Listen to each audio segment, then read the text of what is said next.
Hello, everybody, and welcome to the newest episode of the Theater Enthusiast podcast. I actually like to think it's a special episode because I have not one but two people on the podcast. Doesn't happen all the time. It's actually very exciting.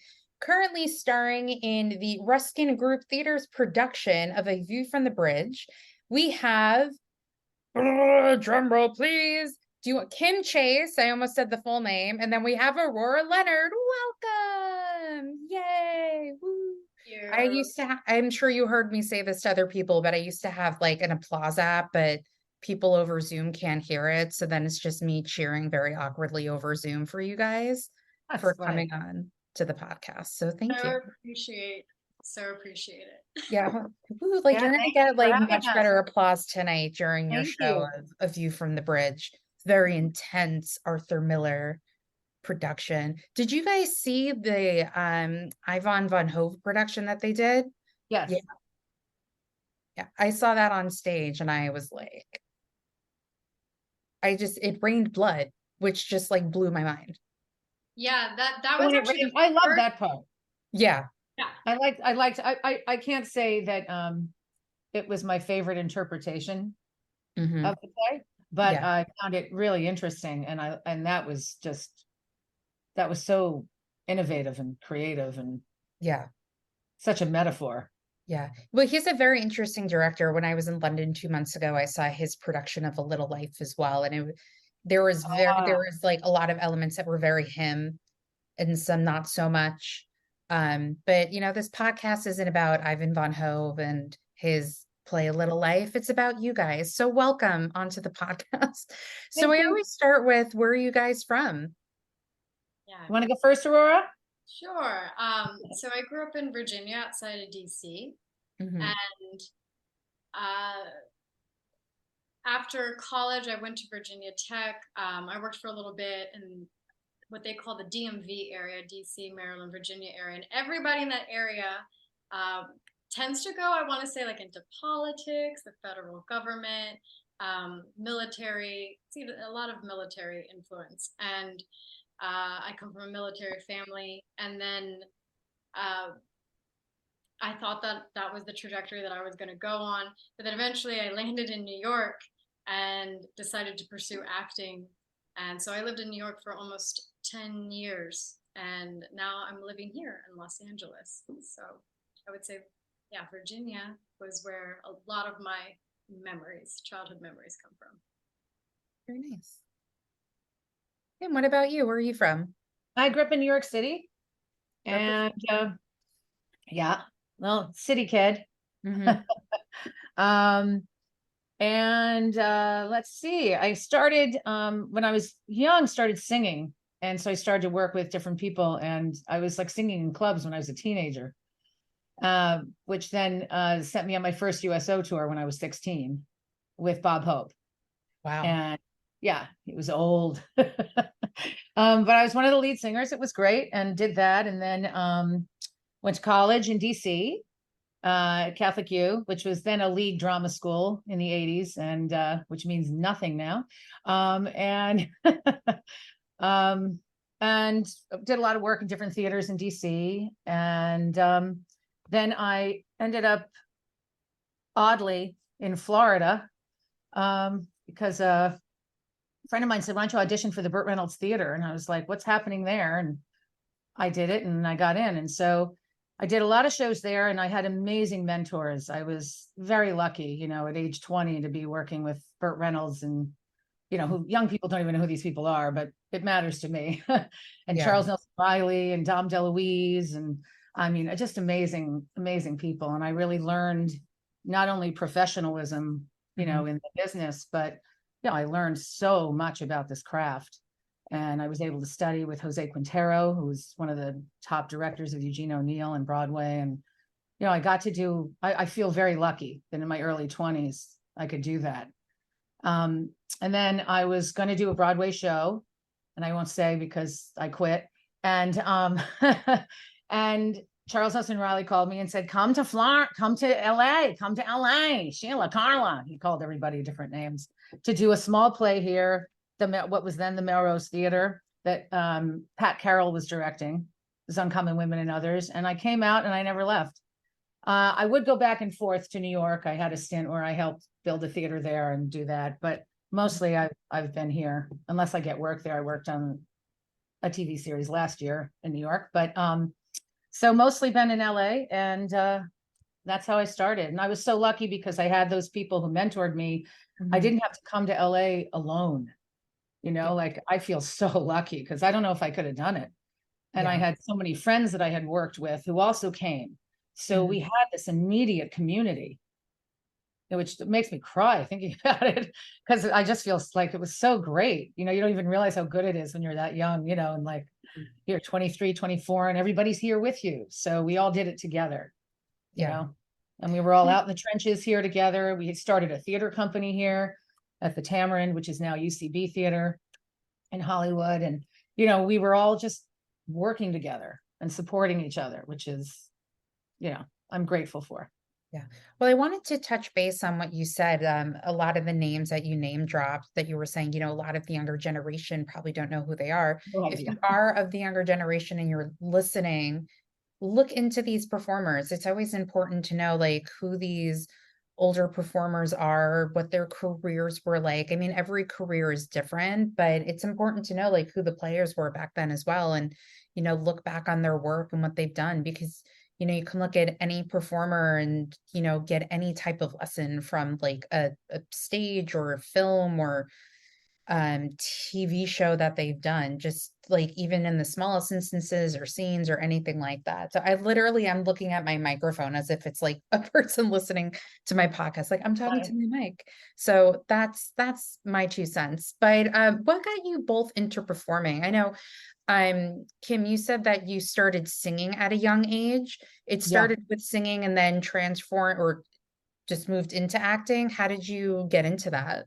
Yeah, pretty much. I mean, I was singing at a young age, and I got to work with somebody pretty great in New York. And I don't know, it sort of happened. It was sort of odd. I mean, I loved singing and I loved that. And then I went to school and got a BFA in drama, so I was studying it. And I was working in theaters in DC because I had to, help pay for school. So if I could get summer stock jobs, I did summer stock. I would sing in clubs, anything I could do. And it was clear, like, oh, this is what I'm doing. Like it just sort of just kept happening. I just kept working.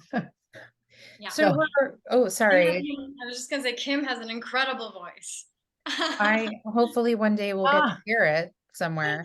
Yes, singing is stellar. Yeah. So Aurora, what about you? Because you come from, sorry. No, my story is different because like I said, I grew up in a very military government influenced area. The first time I took an intro to acting class was my senior year in college. And I kid you not, up to that point, I thought that the only way one could be an actor was if they were just selected randomly off of the street. I mean, that's how sheltered I was. I thought it was a completely random process. And it wasn't until I had Michael Anthony Williams, who I still consider one of my mentors today. He was my teacher at that time. He was the first person I ever met in my life who said, I'm a working actor. The reason why he was teaching was because he had a daughter and he wanted to just stay put for a while. And I met him. I was like, wait, you consciously chose to do this? I didn't know you could do it. I didn't even know it was a career choice at all. And that completely blew my mind. And with his encouragement and just the class setting, just collaboration with other people is so important when really trying to uncover and delve into the artistic self and expression. Because of that, I auditioned for a theater show there, something I never would have done, and I got the lead. And that, I think, is when the acting itch started. And so again, never thought it would be a career. I did get a job after college. I was one of the fortunate people, I would say, because this is time during recession and people really couldn't get jobs. And after 1 month of having that job, I remember so clearly sitting in the parking garage And I called Michael and I was like, I can't do this. I can't do a 9 to 5. I really want to act. What do I do? And he said, here's what you're going to do. You're going to stay in that job for a year. You're going to live with your parents. You're going to save up your money. And then you're going to use that money. You're going to move to New York, go to the Esper studio. It was a 2-year school. And you're going to do it full time. And that's exactly what I did. And I would say school was very transformative for me. It was nearly 7 days a week, full time. And for me, it was just, yeah, it's like night and day. The person that I was before, that I think was just like a little bit more clinical and analytical and logical, and then really, really, really kind of exploring more of like, oh, acting, expression, what's it like to step into somebody else's shoes? I mean, that was just really, really big for me. So yeah, I think I came into it a little bit later, I would say, than most people. Yeah. And what brought you out from New York to LA? Yeah, good question. So I briefly spent time in LA in 2017, and then I went back to New York. And at that time, in 2019, casting directors said, Aurora, if you really want to do television and film, you're right there. You're right at the brink of it. You need to go to LA. So I moved to Los Angeles the beginning of 2020. And then when COVID hit, I just completely left the industry. So I haven't been active really since 2019 because I moved at the beginning of 2020. And this play is the first play that I'm doing since 2019. Last show I did was at Arkansas Rep that year. So this has been a real treat to come back into this, and with an Arthur Miller play and working with folks like Kim. I mean, it's just been such a treat. Really, really is. It renewed my love for theater.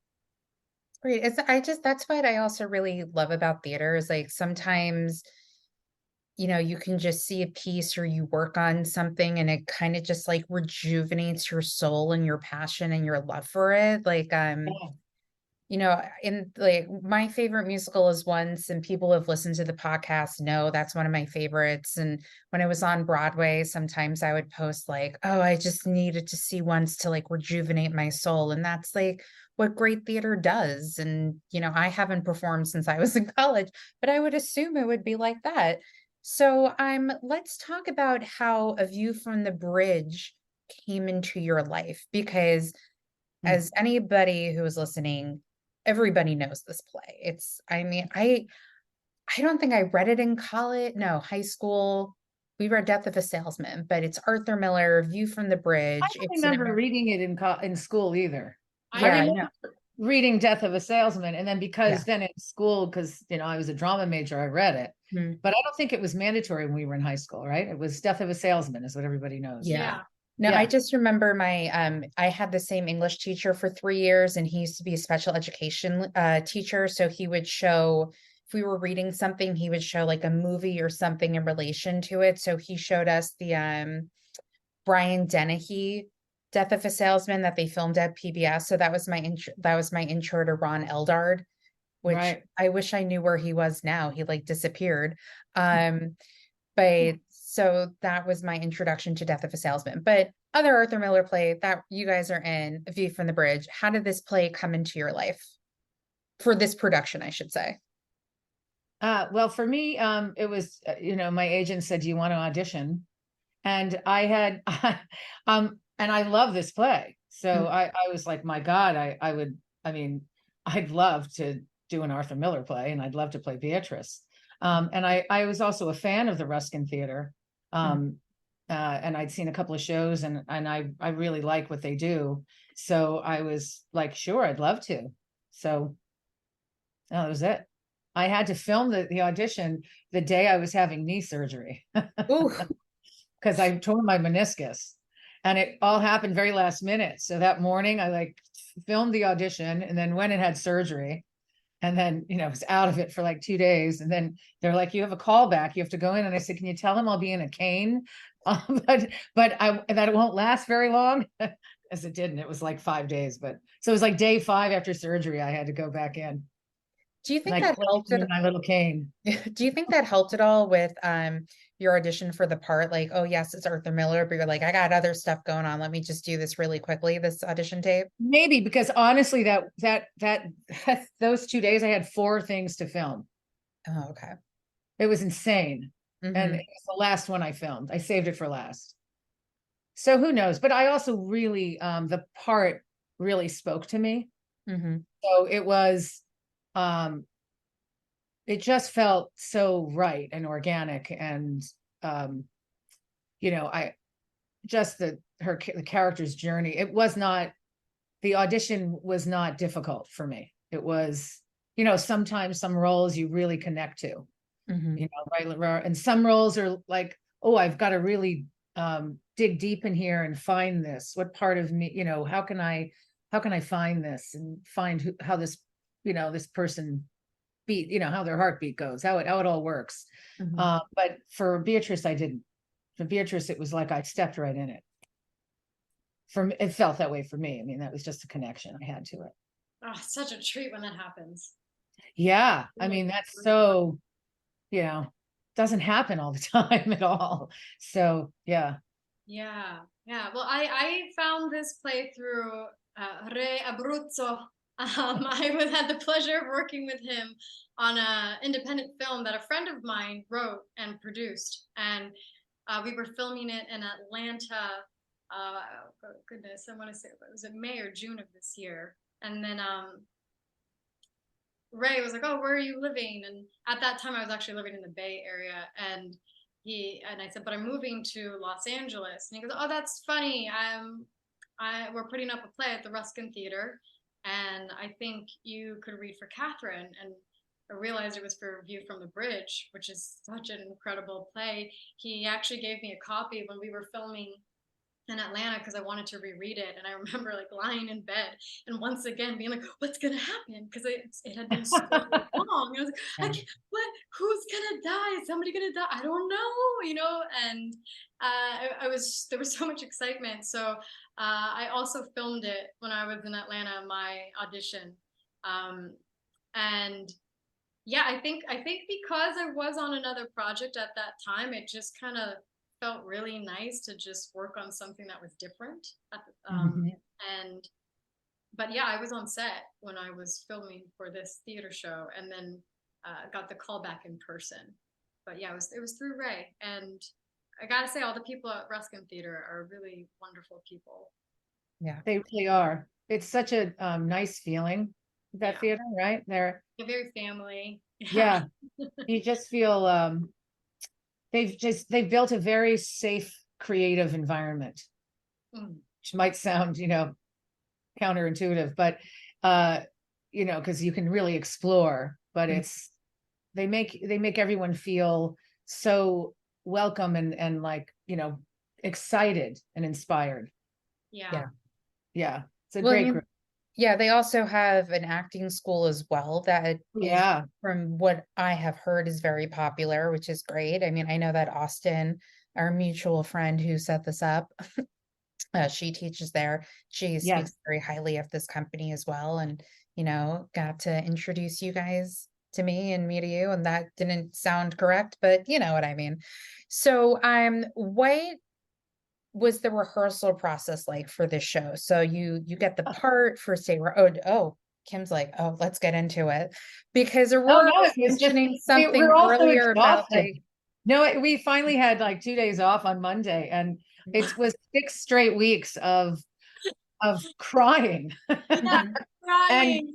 Yeah, exploring and like this dark, you know, so it was intense. I mean, it was intense for all of us. It was very intense. Like I said, Mike Riley, our director, really gave us the space to explore. hmm um you know, and but it's a bear, and it's the writing and the words are like poetry, and it's they have to be exact. yeah, You have to get it in your body, you know. So that was, I think, one of the hard parts was, you know, for all of us to sort of get in sync with that. um but we had a good time. I mean, Ray was wonderful. Ray Abruzzo is wonderful in the role, amazing yeah. in the Ray role. Abruzzo, who he plays Eddie, so He we just plays want to Eddie, get and that out there. yeah, so you know, we all sort of, I mean, I think it was all just good exploration, right, Aurora? Yeah, I think so. Because I had just played Ray's daughter on the film Yeah. set, I'm playing his niece. That was really nice to just be to have that familiarity in the rehearsal process. And Mike is a pretty generous director, and so whenever we had ideas and things we wanted to try out, he was like, "Okay, yeah, let's experiment this or that," and I love that, and lots of space for play. Yep. Um, I think maybe there's not I don't know if this is like my actor thing, but I always want more rehearsal time before the opening. And I will say, like what Kim was saying, man, it was really grueling, I would say, leading up to opening weekend. Just there were things also outside of the rehearsal process, just like some PR stuff to do added on top of like really working such a rich piece. But yeah, I think the gift of Miller's words really helped Yeah.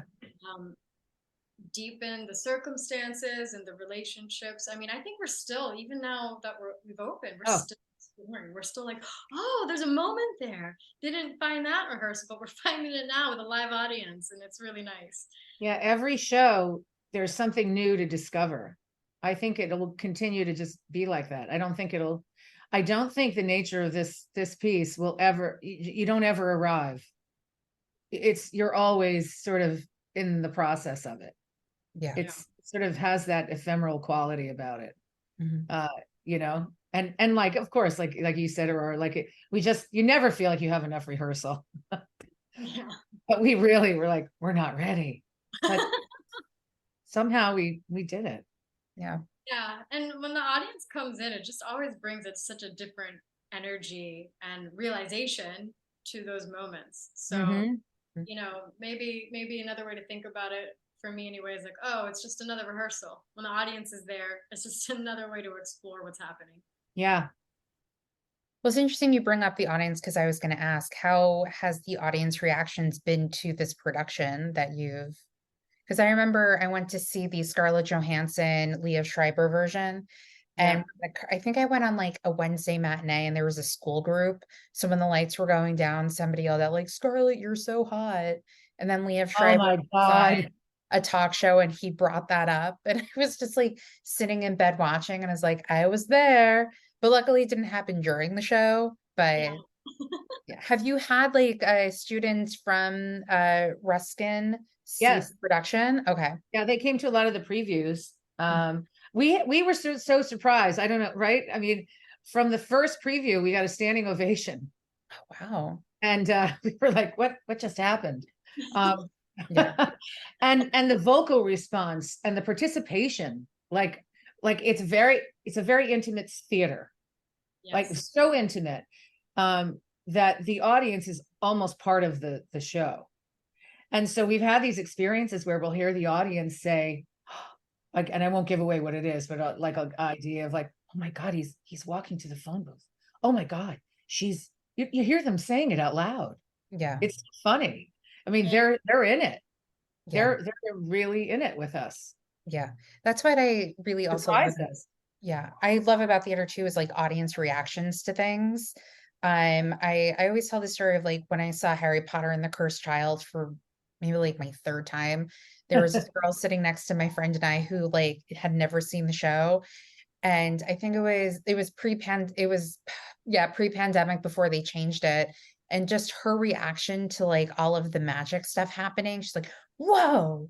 Oh my God. It was Love it was that. my favorite, especially if you know what's happening and then you hear the Oh, reaction. And I mean, it's funny too, because when you were mentioning how like you were reading A View from the Bridge again, when I saw The Ferryman for the second time, even though I knew what happened at the end, I still had like a very strong reaction to like the end of the play.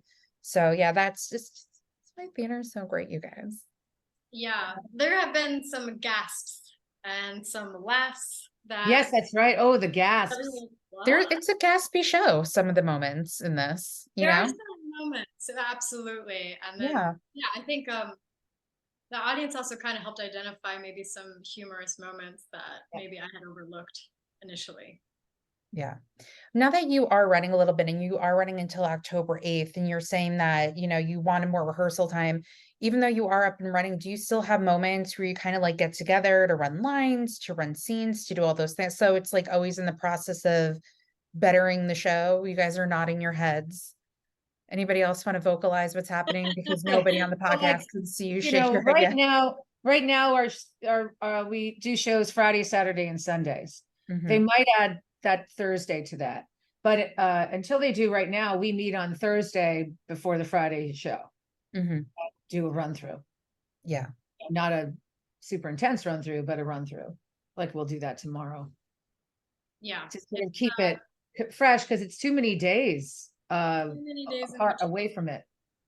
Yeah. And it's a lengthy play. I mean, it's a lot of text. So I don't want to imagine what it would be like if we didn't do that before the next week's show. So we are meeting outside of it.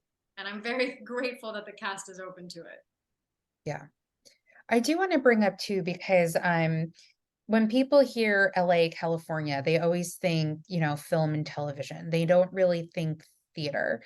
So because you guys are actors based in LA and California, do you guys want to talk about the theater scene in LA? And anything I feel like Kim about might have it, more to or say about it than me. I'm sorry? I was gonna say, I think Kim probably has more to say about it than me because I still feel new to LA. Yeah. So Because there is LA theater. I just feel like it's not as known as it would be like New York. Because, again, LA. It's different here, and there's little pockets, so like for years I did shows at the Evidence Room. I don't know if you knew about the Evidence Room, and so that was like Justin Tanner and with Laurie Metcalf and those people. So like there's these pockets of Mhm. LA theater that are small theaters, which great theater is happening. Mhm. So like I think it's a strange thing. Like I don't know how far it travels. Do you know what I mean? Like I don't know. I love so much of the theater that I've done here. But it is a different animal than it is in New York, Yeah. because we do equity waiver in some of the smaller theaters. So it is different, but I think there's some great theater happening here in LA. Yeah, no, I definitely think that. I mean, this is also just based off like on a New Yorker who only has yet to go to LA, although I have a very good friend from college out there. I feel like a lot of the theater in LA is becoming a little bit more well known, and it's becoming, I don't want to say stronger, but like, what's the word I'm looking for? I don't want to say better, just more knowing, more more in acknowledged. tune, because what I will say about New York that I love about New York theater is that I think it is so relevant to the modern times. Like a fresh play comes out that is relevant to what is happening. Yeah. Again, because I'm not really in the LA theater scene, I don't know if they do that, but I will say I They love do. about New York. Yeah. Okay, Kim's saying Yeah. And you're right. It's similar in the smaller theaters too. And that happens, right? Where it's the fresher, newer plays. Mm-hmm. And that happens here too. Yeah. In the smaller theaters. Yeah. So you guys are also a member of SAG-AFTRA, and we touched upon it a little bit before we started the podcast. Do you want to talk about the strike and why it's important? Oh, Or not? We can there's just so keep many talking reasons. if you from the bridge. This is probably tiring. People hear it from so many other people who are probably much more articulate about it than But you than know I what? am. It's But your perspective of it that's important, because I you think you it's so have. important. I'm in my 50s, Mhm. and I feel like for actors in their 20s and 30s now, Mhm. that it's much harder in a different way. It's easier to get into the union, but once you're in the union, you're barely paid. So because the contracts have changed so much, and because of what SAG deemed new media 20 years ago Mhm. hasn't changed, and it has become the media. But I don't get residuals from shows from Showtime, from, HBO, nothing. Like I get $1. And we used to make our living Mhm. on residuals and what goes towards our pension and our health. So those contracts need to change because people can't make a living. it's very difficult now to make a really good living, and you could be working a lot and you're still not making a living.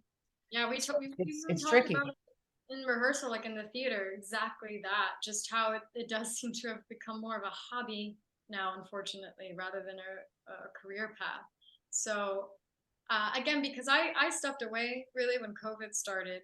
Um, Coming back into it now, I was saying it's interesting. I feel like us theater folk, we're like the coveted ones, if you will, for a moment in time once again, because we're able to work right now. But obviously, it's like you don't want that to be the case for these reasons. I think all of us are hoping that there can be some agreement that benefits all of us, but who knows how long that's going to take and what's really going to come out of it. But all I can say is that the fact that we are working on a really rich Arthur Miller play right now is such a treat. Yeah. And yeah, just it remains to be seen what the future holds for this.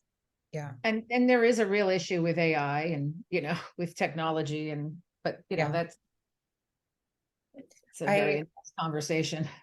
I saw a play like a month or so ago, and I ended up sitting next to somebody who is a lawyer for one of the studios. And they said that they're on the studio side, and we started to get into it a little bit. And then the show started. And then I said to them, the show's about to start. Let's not get into it. And then at the end of the show, I just said to him, like, oh, enjoy the rest of your trip, because you talk to people next to you and then you find out what they do. But I think he was a little like nervous talking to me after the show that I might say something, but I was like, enjoy the rest of your trip in New York. And then I just left. But it's just interesting to hear different people's perspective. Like for me, like the AI thing, I'm team SAG-AFTRA for that because, not to get all like John Proctor, but it's your name, it's your face, it's your identity. Like you don't want people using that. And they're like, oh, well, you would get consent. Like, yeah, you would get consent. But like, if you use it 100 times in their lifetime and they're not getting paid and they got like paid $5 one time, like, how is that beneficial for them? Right. It's terrible. Yeah, it's crazy. But I mean, good thing for you guys though, you're doing A View from the Bridge. So I know, like what Aurora said, I feel so lucky to have to be exploring this, having this creativity, like this collaborative thing, working with people through this. It almost feels like the pandemic again. That the weird, lonely, like that whole time, which it's strange this time. It's a strange time, and people are very worried. It's a nervous time. So it really affects all of our life. I mean, I actually have a friend who's a rental manager, and she was even saying now is not the time for people to be raising their rent because the economy is just so affected by the strike in LA specifically. Absolutely. But yeah, it affects more than just the theater. It's going to affect housing, even. Yeah. Excuse me. Well, let's transition back to A View from the Bridge. Because in my little bit of research I was doing, and you guys were talking about the small, intimate space of the theater, do you think that helps with the production being what it is? Because, I've seen A View from the Bridge twice on Broadway. I can only just imagine being in like such a small place and such an intimate, how it just changes the I don't want to say I guess you can say just like how it just changes the piece being so close to the audience. Or, the chemistry you have with actors during certain scenes, if you know what I mean, Aurora. So. Yeah, it does change. Absolutely. I've only saw one theater Broadway production of this show. And was that the Mark Strong, Ivan Van Hove one? Yes, that one. And actually, I feel like maybe that was the first time I ever even saw View from the Bridge. I think it was that production. I don't know if I even had read it before then. I personally loved it. I loved how intense and dramatic it was. And I think with the space and Ruskin Theater, it's interesting because in some ways it's appropriate because it's a hot box of what of how this family is living and the way that they're living. At the same time, technically, yes, it has limitations. And it's interesting to, okay, well, the stage only goes this far. So how are we going to work this moment so that the relationship gets conveyed the way that it needs to be conveyed? So it has been definitely something new for me to work in that small space. But, it seems actually kind of fitting because of the way that the play is written. There are actually lines to support how small the space is. Yeah. Yeah, I see it as a small house. Yeah. I always want to laugh. The audience kind of laughs too when I say, we've got plenty of room. I'm really there. It's literally like, it's so small. When we first got on the stage, we all struggled a little, like, with like how to be with each other and how to move and how to, but now it's interesting, like, with all the limitations, like you said, Aurora, I really feel like we have found sort of, it's so intimate now. We're so, it's almost, it's more like film, how we are, because it's literally the audience is right there. Ray had a lovely friend who was from Italy come to the show, and afterwards she was saying how she was so moved. And she said, I felt like I was in your home. Yeah. I felt like I was there, right there with you. I was going through everything you were going through, and that was an interesting perspective. Like, that's how intimate it feels. Yeah. Well, I think some pieces work better in an intimate space, and this actually might be one of them, because the majority of the play takes place in the apartment, not the whole play, but majority of the play. And in I remember in rehearsal, I kept saying, I feel so trapped. I feel so trapped, and Mike Riley was like, well, use it. Like, yeah, that's what's happening. And I was like, oh, it's just like getting the whole thing in your body was like, oh, wow. Yeah, that is it. Okay. Yeah. Yeah. Do you guys have any top going theater experiences in your lifetime of seeing shows? Yes, let's see. I Should have prepared for this, right? Because then I've had people who I've like had to email these things to, and they're like, I prepared for this, and other people I'm just like, surprise. Yeah, no. I would say Death of a Salesman on Broadway with Philip Seymour Hoffman was such a highlight.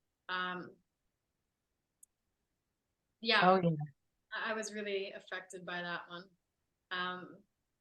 And I actually wasn't really into musicals at all, but then after living so many years in New York, they started to grow on me, and things like Book of Mormon and Wicked. It's like, it's just funny because I think past Aurora would have never named musicals, but now I definitely have an appreciation and love for them. I'm like, wow, they're really, really artistic and deep and great storytelling pieces. I remember one of the times I saw Wicked, I think was right around like the Trump-Clinton election.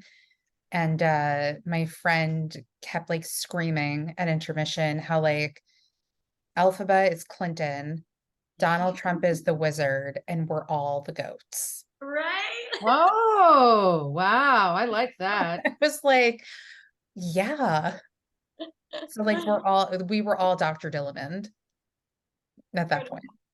I love that. I got to see Derek Jacobi in Hamlet. I got to see Christopher Plummer play Iago.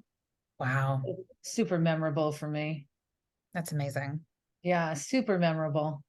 I'm sure there's a million others, and of course now it just I go absolutely blank. I love those. Yeah. I love all the shows from like the public theater in New York. I've just always loved everything that I've seen there. Well, Meryl Streep doing Taming of the Shrew. Ooh. Oh, I did not see that, but there are clips of her and Raul Julia. Yep, I saw that. Oh. Gosh, I was like, I don't know, 13 or something. Yeah, she was amazing. The Delacorte is actually closing, and they're renovating it, so it's going to reopen in 2025. So I was even telling my friend the other day, I'm very curious to see what they open in 2025, the Delacorte with, because they just did a production of Hamlet. So I'm curious to know what their big production will be. I know. I love that space. I have such memories of a kid. You could climb up, in the park Mm-hmm. and sit, where the Shakespeare thing is, and you can sit and you can hear the whole show. Oh, So wow. if I couldn't get tickets, Mm-hmm. my friends and I would climb up and sit and listen to the whole show. Or you just go to the Belvedere Castle. Yeah, exactly. That's it. So Yeah. you just sort of hang out there and you can hear it. Can't really see it, but you can Yeah. hear it. And I used to do that as a kid. Wow. It's amazing.